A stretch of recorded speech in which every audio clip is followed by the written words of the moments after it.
Well, welcome back to Tractors in Life. My name's Kevin. So our channel, thanks to you, is growing, well, let's just say it's exceeding our expectations. But it occurred to me the other day that you're watching some of our videos, snow plowing and what have you, that a lot of you are new viewers and may not be familiar with the tractors that we use. So I thought what I'd do is take a few minutes and familiarize the viewers with the tractor and the equipment that we use. And also want to talk to you about snow, lake effect snow. If you don't know, we live in Western New York, and you know, according to the national pundits, we live in igloos and have 10 feet of snow on the ground at all times. I want to talk to you about the phenomenon that gives us so much snow, which is lake effect snow. Talk to you about some of the previous storms that we've had. But first, I want to kind of bring you up to date on some of the upcoming episodes. Thanks for joining us.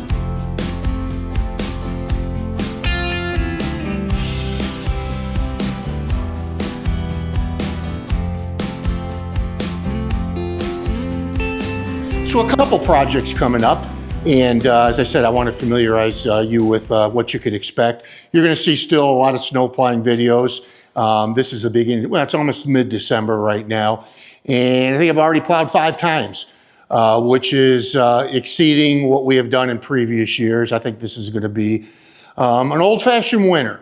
But anyhow, the first project that you're going to see coming up soon is this engine hoist. Now, it's made by NEWTRY. And I'll put the link in the description for you. So this was sent to me. They wanted me to try it out, and it's absolutely perfect. And here's why. So you may have seen in previous episodes where I scraped and cleaned the bottom of this deck. But what I want to do is I want to get it painted as I have in years past, and also put fluid film on it. If you've not seen that, go in our library and check out the results that we get from using fluid film on the bottom of the deck. But to make it easier, what I want to do is I want to get it up in the air so that I can, you know, kind of detail the cleaning of it and get it painted. So what I'm thinking of, and you guys tell me if I'm crazy. So 1, 2, 3 trusses. Now I know that trusses are not meant to hang a lot of weight off of, but this deck is only about 200 pounds or so, so I'm not really that concerned about it. What I'm going to do though is I'm going to take a 4x4 and go across these 3 trusses, and I'm probably going to come out, oh, I don't know, about 24 inches from this side, and I'm going to hang the hoist from there. I think I'll be okay. It'll allow me to get it up off the ground. It'll be easier to work on. This hoist is really cool. Let me show you this. So this is kind of the business end of it, where you're going to hook whatever it is that you're lifting. And they even send you a mounting bracket. I'll mount that to the 4x4. I may actually use a 6x6. And if I go about 10 feet, it's going to actually overhang the trusses on both sides. And there's 2 ways to operate this. One is this switch, which is on a very long cord, but the other is remote control. So this is, the hoist is rated at 660 pounds. And the way I'm hanging it, believe me, I'm not going to put anywhere near that weight on it. But I think for what I want to do, I think it's going to be great. Here's the other thing that I'm excited about. So this company, SafeSpeed, sent me this MIG and TIG welder. So here's the deal on this. I am a total idiot when it comes to welding. I really have no experience at all. They had also sent me a stick welder. So what my plan is to do a video, stick welding, MIG welding. I'm not sure about TIG yet. That's something I have zero familiarity with. But the purpose of the video is going to be that if a total novice like me can do it, you can do it. In other words, if this idiot can do it, you guys can do it. Going to start from scratch, the basics of welding. I'm not looking to be a professional welder, okay? I just want to be able to fix something that breaks. I want to be able to make, if I want to make a bracket or what have you, I want that familiarity to do that. And my wonderful wife has made it easy on me. Let me show you what she gave me. So I've got these kind of wrapped up right now, but it's basically, oh, I don't know, maybe there's a dozen pieces of metal in each pack, varying lengths. And what it's made for is to be able to practice welding. And that's what I'm going to use that for. So again, these 2 projects coming up. But right now what I want to do is I want to kind of familiarize those that have not seen the tractor and kind of show you what equipment we're using on the property. So you can see I've got the hood up because I do keep it on trickle charger when I'm not using it. This is a 2023 John Deere 2038R. It has approximately 38 horsepower to it. It's turbocharged. And it is a 2 series frame. So it's a little bit smaller frame, certainly smaller than you're going to get on a John Deere 3 or 4 series. But with the horsepower that it has, I'm telling you, this thing has a ton of torque, a ton of power. It's kind of a little mighty mite. And I found it very, very capable. Now I do have the Curtis cab. And the one thing that I'm not totally thrilled with about this tractor is it's only 2-speed. You have low and you have high. Yeah, sometimes I kind of wish there was something in the middle there. But now the Curtis cab keeps me warm. It is heated, and just being out of the elements is fantastic. No, there is no air conditioning for it. Actually, during the summer months, I take the doors off of the tractor, and that seems to be fine. Do I wish I had air conditioning? Yeah, I certainly do. Especially if I was bush hogging, which I don't do. To me, man, you gotta have a air conditioned cab. As far as safety goes, these are R4 tires, and I've got them loaded with beet juice or rim guard. So that one's done. So that gives me about a little over 500 pounds of rear ballast. And again, that allows me to keep the tractor very stable. In addition, probably kind of hard to see, but I've got 3-inch wheel spacers on the rear axle. I used Bora wheel spacers, and again, if you go in our library, I've got the video showing how I installed those. And also, in the front of the tractor, a little difficult to see, but I've also got 1.5-inch wheel spacers. So what I've done is I've increased the overall stance of the tractor to make it more stable. For snow plowing, if you've watched our videos, you've seen I've used the box blade. I'm really, really happy with this, this approach. It is a smaller box blade. It's only 48-inch because I kept it when I traded in my 1025R, which was a great machine, for the 2038R. And the only thing I'm really using it for is snow plowing. As far as fuel, I have this 32-gallon fuel transfer tank. I'll put the link in the description.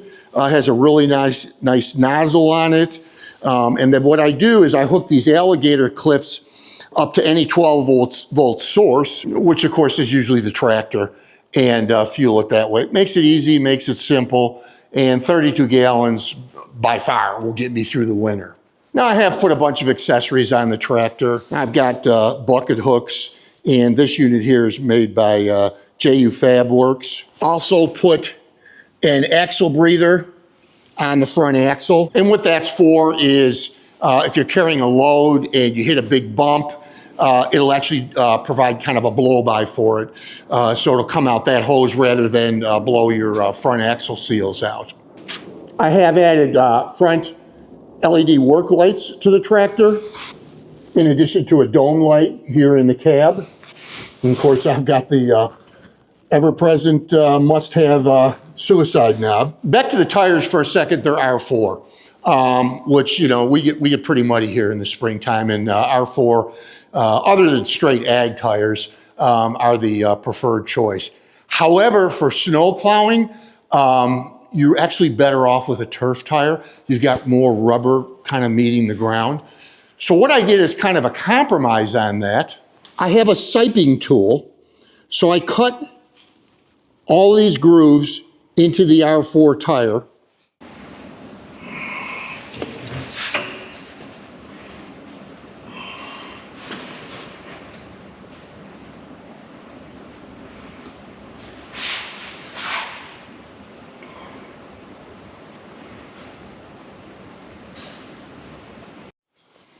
I do have 70-pound wheel weights on each rear tire, so that's an additional 140 pounds. So all in, I've probably increased my rear ballast by about 650 to 700 pounds or so. Sometimes if I'm doing loader work, I'll use the ballast box. I've got that filled with concrete. So that in and of itself is almost 600 pounds. So when I'm doing that, between the upgrades with the beet juice and the wheel weights and the rear implement, I'm probably about 1,100 pounds of rear ballast. Which coincidentally is just about what John Deere tells you should have. So what I've found is the tractor, between the rear ballast and the wheel spacers, is very, very stable. Yeah, so when I'm doing videos out here in the barn's not insulated. I've got a torpedo heater out here, which works fantastic, but it's really noisy. So what I have to do when I'm gonna start filming like right now is turn the heater off, and it can get pretty cold in here. I think it's about 22, 23 degrees today, but you know, not the end of the world. At least I don't have the wind blowing on me and there's no snow in here. Yeah, so that's our snow fighting equipment that we use. We have a little John Deere tractor that we use for cutting the lawn here, that in the summer months you see that doing various projects. As far as attachments for the tractor, again, I mentioned the ballast box. One attachment that I use constantly is the rototiller. Of course, pallet forks. In my mind, if you have a tractor, you have to have pallet forks. I use them for all kinds of things. Then in addition to that, I've got a Frontier grapple, and as I showed you earlier, the soil pulverizer. I actually got that soil pulverizer from Courtney over at Good Works Tractor. If you need attachments, I'll tell you, I was just, what a professionally run organization. Really treated me right. So you've seen an awful lot of snow plowing videos lately. Again, live outside of Buffalo, New York, in Western New York. Our town is called Clarence. It's rather rural, a lot of agriculture in the area, but we do get snow. So here, if you're not familiar, the reason Buffalo has its reputation that it does is because of lake effect snow. If you take a look at this map, you'll see that where Buffalo is where Lake Erie and Lake Ontario join. That's where Niagara Falls is. So what happens is cold air comes out of Canada and it comes over the relatively warm lake, and it picks up moisture and it dumps it on my head, basically. Now what happens, and it doesn't happen every year, it didn't happen last year, is Lake Erie actually freezes. When that happens, it cuts down on the intensity of the lake effect snow. But again, that's kind of hit or miss whether it happens. You know, I don't know if it's global warming or what, but I can tell you that our winters and the average mean temperature in the winter has risen since I was a kid, but we still do get snow. As a matter of fact, the biggest storm, snowfall-wise, that I've seen in my lifetime was in Christmas of 2022. Now, if you're a football fan at all and you happen to see our Bills playing over the past couple years, there's been some games that have been canceled, postponed, moved to other locations, because down in Orchard Park where the stadium is, that's the start of the snow belt. So the majority of the huge snowfalls that you see in our area really are south of the city of Buffalo, that we're not as affected up here. But in 2022, they had 6 feet of snow. Now, I don't mean drifting, I mean 6 feet. As a matter of fact, again, if you are a football fan, our quarterback here is named Josh Allen, and he tells a story about when that hit, I believe it was the day before a game, he got a call from the Bills saying, "Hey, are you all right out there?" And Josh said, "No, I'm not." So they said, "Well, we're sending some people to you." So they said, "Do you have a gate?" "Yes, I do." "Well, you got to get the gate opened up." So he said he went out. I've never been to Josh's house, don't know, but that he walked down to the gate, which was a considerable walk. Now, Josh is 6'5", and he had snow up to here as he's trudging through to get down to the gate to get it open. And this is a professional athlete. And he said by the time he got to the gate, he was absolutely exhausted. Walking through deep snow is kind of like walking through deep water, and puts a lot of resistance on your body. But obviously he did get the gate open, and a couple of local farmers helped out and got him plowed out so he could go play football. In December of 2022. Here, we had about 4 feet of snow. Now at the time, I had a little Kubota BX. Very capable tractor. I did not have the barn. I had kind of a oversized Amish shed that I kept the tractor in. And so made my way out to the shed. My wife Tess and the 3 kids were out there trying to get our, 12-foot long sidewalk shoveled. Took 3 hours to do. I got out to the little Amish shed, started the tractor, went out, dropped my bucket, couldn't move. I mean, that little tractor, again, very capable, it would not push that snow. So what I ended up having to do, if I plow our driveway, a normal snowfall, 6 inches or so, it's gonna take me, 25 minutes or so to do it. It took me 3 hours, 3.5 hours actually, to plow the driveway. I had a 7-foot drift in front of the garage. Actually, my neighbor across the street came over with his Honda snowblower, and while I was attacking the rest of the driveway, he kind of helped to knock down that big snow drift. I didn't have a cab on the tractor. It was cold. Now, we'll say this, it started snowing on December 23rd, didn't stop, snowed all day, the remainder of the 23rd, all day on Christmas Eve. We had family coming over, we had to cancel that, and then it stopped. We got up Christmas morning, it was the most beautiful morning. Everything all white, silent, beautiful blue sky, but we had 4 feet of snow in the driveway. Well, needless to say, I did eventually get the driveway cleared. The way I was able to do it, frankly, was bucket by bucket with that little BX. One kind of disappointment that I have, to be honest with you, this tractor, I've not really seen what it can do yet, because the last couple winters have been so mild. Matter of fact, 2023, the whole year I plowed 4 times. Now last year, it was more persistent, kind of nuisance snow. It was 15 times, did a lot of videos on those. Already this year, I think it's been 5 or 6 times, but again, it's nuisance snow. Not any really deep snowfalls, so kind of disappointed about that, to be honest with you. I want to see what this tractor can do. It's much heavier than the BX. The BX, I think, is 23 horsepower. Again, this is 38. It's going to happen, and I can't wait for it to happen. And when it does, you guys are going to see the video on that. So this is a little bit different than the videos we normally do. I hope you enjoyed it.